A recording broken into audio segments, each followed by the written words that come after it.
What's going on, everyone? I'm Travis Brown, senior Texas A&M sportswriter here at KBTX. This is the Aggie Game Day Extra podcast. I'm alongside. This is going to be a short one. This is a little abbreviated. We're going to try anyway. We're going to try to be succinct. Yeah, we'll see how that goes. Yeah. It's Max Crawford, chief meteorologist here at KBTX. Howdy. So Max, how was your Christmas? How was your New Year's? Christmas was good. New Year's was pretty quiet. Well, I guess it wasn't all that quiet considering my next door neighbors just bought an entire fireworks stand. But since the kiddos slept all the way through that and it didn't bother the dog that much, I am nowhere near as annoyed as I was when it was happening. I was about to ask how Charlie Charlie did okay. Honestly, it probably bothered me more than it bothered her. Okay. She didn't like it, but like she wasn't like shivering or panicking or anything like that. Like she would just notice it when it would happen. And Mason slept all the way through it. So good. Again, I'm not mad at them. I wasn't ever going to call the cops. I wasn't going to be that dude. The old man. No, right. But in the moment, it was pretty annoying. The wife and I were driving to Hush and Whisper, a lovely spot there in downtown. Love Bryan, that place, yes. Going down, is it Fin Feather? That kind of cuts off. Yep, by the railroad tracks. And someone shot one off, like, right by the side of the road. And I almost swerved off the road. Like, I thought we were... we're under attack. Fire. Yeah. So here's the thing.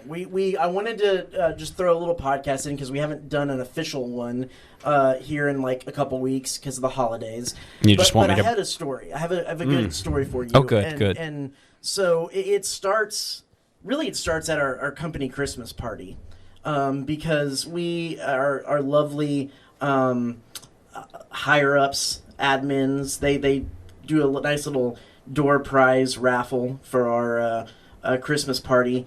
And I won an iPad, and I already have an iPad, and you don't have an iPad. Right.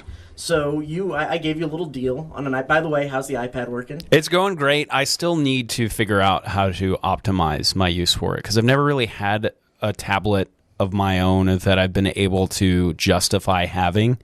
So I need to figure out the ways that I can use it very well, especially for work, but for entertainment as well. So, but it's good. It's going well. Pro tip, get your Xbox controller, connect it to the iPad, right, and then you can play the remote play College Football 25. That's probably what it's going to end up being used the most for. I use that a lot. Yeah. But part of the deal that we brokered with that was that I was going to take $10 from the sale to Vegas, put it down on the roulette table for a number of your choosing. Right. So I did that. What was your bet that you won? Okay. And what was the story behind it? Because it was a little complex. So at its core, I wanted to win some money, and so that was why I told you to just do odds, just to see if you could. And then I had three numbers in mind. I had number 2, that's Johnny's number. Mm-hmm. I had number 10, which is Marcel's number, and then I had number 12, which 12th man. And I think I told you to do like 5 on 12, $3 on 10, and $2 on 2 or something like that. Mm-hmm. But I guess they didn't let you do that, house rules. So first off, it was going to be $10, the minimum bet on the roulette table. And I wanted to do like the real table. You know, they have some kind of like, they look like arcade game roulette, but I don't really trust those. Sure. I wanted to do the real table, and the minimum bet on the real table was 15. Now they have the inner rail, which is the numbers, and the outer rail, which is like the odds, all red, all black, you know, things like that, or, you know, the greens, whatever. They wouldn't let me split between the outer rail and the inner rail. Now, I could split that $15 bet up amongst several numbers, but I couldn't mix it up against several numbers and the odds. Yeah. So I was there with a couple of the reporters, one being Tyler Shaw, our KBTX sports director here. And I was like, hey, so I can't do this bet exactly like Max wants it. We was late. I mean, you had already been like 2 o'clock this time, so I couldn't text you. So I thought, you know what? The logical thing is to put it on odd, because that's, like you said, the best odds to win a little bit of money. Yeah, so exactly. I kind of bounced that off those guys. They said, yeah, that's probably what I do too. So I put them on all 15 right there on odd. And I was the only one at the table. The lady let the little ball spin, and it was going around and around and around, looking for an odd number. Mm-hmm. It didn't land on an odd number, so you won nothing. Okay. But it did land on number 12. Are you kidding? Not at all. It was, and so we had gone through this whole scenario with Tyler and the other reporters there, and that's amazing. And so they knew that was number in play, and so when they looked over, like everyone just fell on the floor. I cannot believe that. Of all that, like literally of all the numbers and the chances of that happening, 33-1 on the numbers. Yeah. So what is? I don't know. 15 times 33. Yeah, I don't know. That would have won you a lot of money. Well, would have won you a lot of money. Oh yeah, true. This was before or after the game? This was before the game. This was on Christmas night. I am so glad that you did not tell me this before the game, because I would have been like, okay, we're gonna win. That's our sign. Maybe it's a sign for a better 2025. I have to believe that that's a sign of something. Sure. Maybe it's even just the good Lord telling you, hey, 12th man's got your back, Travis. I don't know. Yeah, well, that's insane. That's crazy. Got your. I don't. Does it have your back if you lost? Maybe. I don't know. Well, or maybe it's you should listen to your Aggie friends. Listen to your Aggie wife. It was my college baseball number. We'll figure out what sign it means. So maybe I need to play slow-pitch softball this year? Could be. That could be the sign. I don't know. I don't know. I choose to believe it means good fortune in the days and weeks and months ahead. Okay, there you go. I'm glad we're That's crazy, man. Into a positive. That is crazy. We did finish up $60, the wife and I. That's good. Which is pretty good on the $10 blackjack. We kind of. I wonder how Elko did. Table. I saw that picture. Yeah. With his Corona. Had a Corona and was playing some blackjack. Yeah. And by the way, the people are like, "That's why we shut up, stop, quit it." He's hanging out with his wife and playing a little blackjack. From the all of eternity, college coaches have said bowl games are a celebration of the season. Yeah. You earn one, you get to go, you play a game, but you also get to have a little fun, spend time together. That's part of it. I hope they had fun, because I didn't. You were asleep, I think, weren't you? So, Travis, yes. I mean, I wasn't even going to bring that up. Not to be dishonest, but I just wasn't going to talk about it. But yeah, I went to sleep at halftime because wife had to work the next morning. I knew Mason would wake up at 6. It was very late. It was late. I think the game wrapped up just before 2 a.m. I could be wrong about that. Yeah, that sounds about right. I woke up at 3:30. I woke up at 3:31 to be exact. Because this is how stupid my memory is about stuff like this. I woke up and I was like, I'm gonna just check, because I went into the half pretty confident 7-7. Because and it should have been 14-0. You know how things go, but so I was pretty confident. I was like, yeah, I think we'll win. And so I was like, I'll just check the score, whatever. And then I saw the final score and I was like, whatever. And so I put the phone down, tried to go back to sleep. I couldn't. And so then I watched highlights, and then I watched like a lot of the second half, and I was like, man, we completely had that game, and we collapsed. And so I just could not fall back asleep, and ended up that there were going to be storms later that day. And so I just worked for like an hour from 4 a.m. to 5 a.m. and then fell asleep on the couch for a little bit until Mason woke up. Yeah. So it ended up being fine because I got some work done, but it wasn't enjoyable. No, and it really adds a exclamation point of the credibility to Elko's rant after the game about defensive secondary issues they've had all season. And I, for sure, and I think not often can you say, well, if we would have had this one player, we would have won. But I think you can say that about multiple games this season. But I think if Will Lee would have been good to go and played at full strength, I think we would have won the game. He wasn't, and we didn't. Because Jacoby Lane, their wide receiver, had the vast majority of their yards and touchdowns, and you would assume that they would probably be matched up together on that. So anyway, it was an interesting game, but it's also it's basically an exhibition. Yeah, it's just 9-4 looks better than 8-5, and that's literally the only difference between us winning that game and us losing that game. Our postseason bowl record has been affected. Mike Elko's postseason record is affected, and all that. But whatever. I don't care. I said kind of, and I clarified this on our post-game recap. I said that basically the season ends. I kind of give the season a C+. Yeah. I've since clarified with you that we've hashed that out. That was from it went from an A to a C+ in the streak of the last 4 games. Yeah. It's like paying attention in a class all semester long and then just kind of fumbling the final. Yeah. Or fumbling the last test and doing okay on the final. I don't know. Or are we going back to talented gifted tests? No, we don't have to talk about that. We don't have to talk about that. I I think I settled on a B- for the season as a whole, without the context of the previous regime and having to climb out of that muck. But where we were and the opportunities that were ahead of us in the middle of the season, if you're just looking at that and how we finished the season, I think B- is pretty generous. What's the difference, though, between a 78 and 82?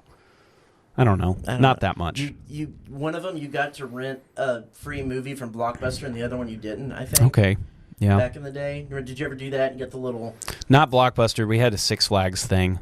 Okay, it's like if you got A or B on all your things, I think you got a free Block, and they put a little ticket punch card on your thing. Yeah. The kids wouldn't know about that these days. No. So we just celebrated the New Year's, like we said. We'll kind of close it out with this. What is your New Year's resolutions for Aggie football? For Aggie football. I'll just say for Aggie sports in general to start. I'm saying because I have an Aggie football resolution. You were in charge of Aggie football, right? Not like how am I going to maintain my sanity over the year as an Aggie sports fan? Yes. Honestly, I kind of feel like just to answer it like in a meta perspective, Aggie sports kind of just keep doing what you're doing. Baseball, very high expectations. We'll see what happens. I mean, that's another first-year head coach too, but I think we're looking pretty good. We've got a game against TU in basketball. A very, very difficult conference slate. Just kind of take it a game at a time, like Buzz seems to have the dudes in the right mindset for. And then obviously, other sports, softball's looking really good, et cetera, et cetera, et cetera. You asked more about football. I would love more than anything else to see us get a couple of good more portal additions. And I kind of think right now, especially on the defensive side, maybe get a couple of stud interior linemen and an edge rusher would be awesome. But the thing is, I don't know what the portal availability is because I've been trying to back off of that a little bit. I think we did great wide receiver wise. Obviously, Noah Thomas went in the portal, but I think we replaced his production with who we picked up in the portal, and I think we have a couple of dudes still on the roster who could do some good stuff. So I would like for Elko to continue his ways in the portal of picking up some good dudes. I wouldn't mind seeing a little bit of defensive staff adjustment, especially considering the rant that he went on in the post-game presser. You kind of feel like there has to be some change that, whether internally, and we don't know that much about it, or externally and some people are actually shuffled around or even reassigned or whatever. I want to know that there's some sort of change to go along with that. I love Elko. Elko knows, at least he seems to, be able to find the flaws within the program, and then he attacks them. The question is he going to make the right decisions about fixing those mistakes, and is he going to get the financial and timing backing from the powers that be to continue to be successful? I think Mike Elko, this is a crazy, crazy thing to say. I think Mike Elko will at least get to the national championship as a head coach. The question is whether we give him the time to do it here. Interesting. How's that? Interesting. So I think he has all the tools to be a very, very, very successful college football head coach. So you heard it here first. Max Crawford's New Year's resolution is college football championship. to rein it in, to tone it down a little bit. Come on. So, yeah, I think you're onto something. I'm going back and forth on this because I think the thing that I want to say is for the A&M defensive secondary, for Mike Elko to get a little bit more hands-on. Okay. Now, I know that comes at a cost because you had a coach in Jimbo Fisher that was very hands-on with the quarterbacks and the offense and kind of wouldn't do the CEO thing, and that was to A&M's detriment. But I think with, at least for this season, he can shift back, but at least for this season coming up, a little bit more hands-on with the secondary. He is a secondary guy. He played safety in college. He's pretty much been a secondary coach for the majority of his career. I think so much of his offense is dependent upon blitzing from different angles, and therefore you have to be sound on your coverages, and you can be more aggressive when you're in zone coverage. They could play zone coverage. True. So I think I think what I'm leaning towards is for him to be maybe necessarily more so than shuffling guys around. Well, I mean, you probably have to shuffle guys around, but bringing somebody else in is just seeing him a little bit more hands-on in the secondary this year until they kind of stabilize the ship. Then he can kind of take the step back into secondary. And I think the other thing is to with knowing Marcel Reed is going to be the guy next year, to find a little bit more identity more quickly on offense. Most definitely going into the season, because I think they really didn't kind of figure out what their identity was until the second half of the LSU game, and by that time it kind of got snuffed out because it wasn't, they were without Le'Veon Moss right shortly after that, and then they kind of were having to pass the ball a lot more than that. But even, they knew they were going to have to pass the ball a lot against USC because they were without Amari Daniels and Le'Veon Moss, and they passed the ball pretty well. It was the best game for the wide receiving core of the entire season. Against USC? Against yeah, USC. Yeah. And, Man, Marcel Reed made a lot of good decisions. Even with the portal additions, I wish we had another year of Barber. I feel like he was finally starting to come around, like he was getting to be reliable. And I mean, you could probably say the same thing with Noah Thomas, but I'm numb about the portal a little bit, but at the same time I'm like, okay, go get your bag. Whatever. I don't hold it personal, but at the same time you're not with me anymore. So I'm not going to lament on that. I am going to lament on, like, man, if Walker had another year, or if Barber had another year, I think that would be really, really good for those two players specifically. But we've got some talent, and it looks like we've got some speed, and it looks like we've got some size coming to that skill position group. And so that's exciting. Mm-hmm. I'm excited to see who ends up being like the regular guy. I think it's going to be Craver. Mm-hmm. I think Craver is going to be the one who, at least early on, is the one who's getting open and making some stuff happen. He had a good game against the Aggies this year. That he did. Favorite men's basketball memory against Texas? I mean, I think it's easy. I mean, because and this is a longer story. We'll tell this story, especially if we win next week. But I watched the shot. My brother was not at that game because he had just gotten back together with his now wife. They had a very brief hiatus at the beginning of college, and she wanted to go to a performance at MSC Opus. And so instead of going to that game, he was in Rudder Theater or Rudder Auditorium or wherever. And this was like really before social media. They had Facebook, but not on your phone and stuff. And so they walked out of that performance, and just people were going nuts on campus. And he had no idea why. And so he just like asked a stranger, he's like, what the heck is going on? He's like, well, we just buzzer beater Texas. Anyway, so that's one of my favorite memories. I watched it on TV. The only how long has he held that over her head? They're over it now. Oh, okay. It's fine because they have four. They have 4 kids and a very successful marriage. So I think it was worth it in the end. I feel like we need to like have him on the show. Yeah, that would be. I would like to talk to him about that. But honestly, I've only been to one game, and it was my freshman year on campus. So it would have been, I guess it would have been 2010. And we beat them pretty soundly. I think it was a Turgeon squad. I'm trying to remember where I was for the next time that they were at home, but I remember that one, and I remember like it was we just did well, took care of business against them. I don't remember even who the head coach was at Texas then, but yeah, as far as basketball against Texas, I don't have a lot of great memories. So maybe this is an opportunity for us to make another good memory this weekend. One for their one win in the last decade. Oh, well, there you go. That's why I don't have very many great memories. Right. Exactly. So they'll get a chance to square off. They're the higher-ranked team in this game. We'll see what that means as they start off SEC play. Man, if I was in the one win, maybe I need to go to this game. Maybe I'm the good luck guy. In the last decade. So you were here before the last decade. But God. I know, right? It was 15 years ago. Uh-huh. Oh, my gosh, man. Uh-huh. We should wrap up on that note. I'm sad now. I was looking at 2015. I got here in 2016. So that means in 2 years, I'll be here a decade. You've had to deal with, we also haven't played them hardly in that time, but still, that's not great. Right. I'm not as sad about the win-loss thing. I'm more sad that you're old. Yeah. Yeah. That'll Golly, dude.